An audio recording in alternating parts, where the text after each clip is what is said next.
ইরানের সর্বোচ্চ ধর্মীয় নেতা আলী খামিনির মৃত্যুতে সারা পৃথিবীতেই সুন্নি মুসলমানরাও শোকাহত। কথা হলো যে আমি তো আহলে সুন্নাহ ওয়াল জামাআহ, একজন শিয়া সর্বোচ্চ নেতার মৃত্যুতে আমরা কেন শোকাহত? অলরেডি এটা নিয়ে বিচি মৌলবী ফেডারেশনের সর্বোচ্চ ধর্মীয় নেতা আমাদের আব্বাসী শাহ হুজুর কিন্তু বিশাল এক ফতোয়া মেরে দিয়েছেন, একদম ফতোয়ায় সোগরানা, ফতোয়ায় কোবরা মেরে দিয়েছেন। তার দাবি হচ্ছে যে তিনার দাবি হলো যে এরা অমুসলিম। হ্যাঁ, শিয়াদের অনেক শাখায় অমুসলিম আছে, তো তিনি এখানে দাবি করেছেন যে কোরআনকে তারা বিকৃত মনে করে, এই জন্য খামিনিকেও তিনি অমুসলিম মনে করেন। আসলে এই সংবাদটা সম্পূর্ণ ভুল।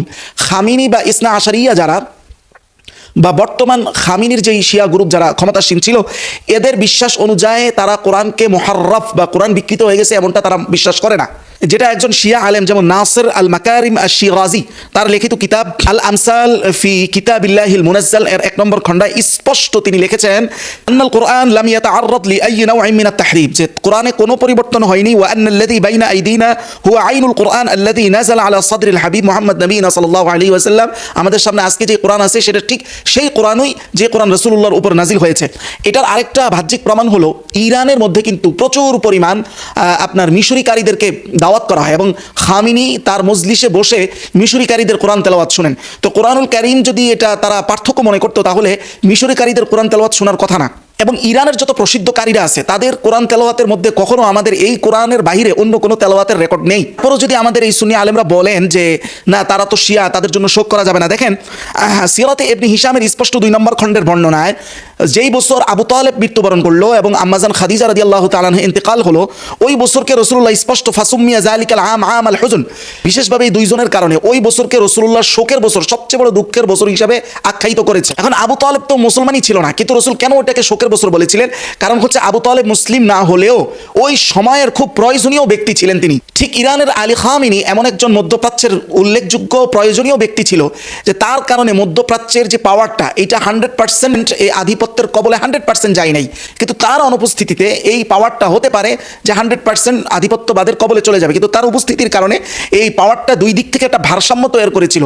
এখন আমাদের আসল রূপটা হলো ঠিক আঞ্চলিকভাবে আমাদের কিছু বড় বড় আলেমদের মাথা সেকুলারদের কাছে বিক্রি হয়ে উপর দিয়ে বাহির দিয়ে অথবা কোনো হানি ট্রেপে পড়ে উপর দিয়ে বাহির দিয়ে আমাদেরকে, আমাদের মতো সন্তানদেরকে আকিদার নামে তারা একজন আরেকজনের বিরুদ্ধে যেভাবে উস্কিয়ে দেয়, আসলে পিছনে তাদের এই আকিদাগুলো অনেক ক্ষেত্রে আসল কারণ না। আসল কারণ টাকা পয়সা অথবা বিক্রি হওয়া অথবা কোনো হানি ট্রেপে পড়া। ঠিক আরব বিশ্বের এই মুনাফিক শাসকগুলো আমেরিকার কাছে বিক্রি হয়ে আমেরিকার হানি ট্রেপে পড়ে উপর দিয়ে সুন্নি মুসলমানদেরকে আকিদার নামে তারা সবসময় নিজেদের সাথে সংগঠিত করে রাখতে চায়। তো রাসূলুল্লাহ সাল্লাল্লাহু আলাইহি ওয়াসাল্লাম সহিহ মুসলিমে আমাদেরকে আগে থেকে যে সতর্কতাটা করেছিলেন, যেই দিকে পথনির্দেশ করেছিলেন সেই দিকে না সুন্নি মুসলমানদের 1% সেই দিকে যায়নি।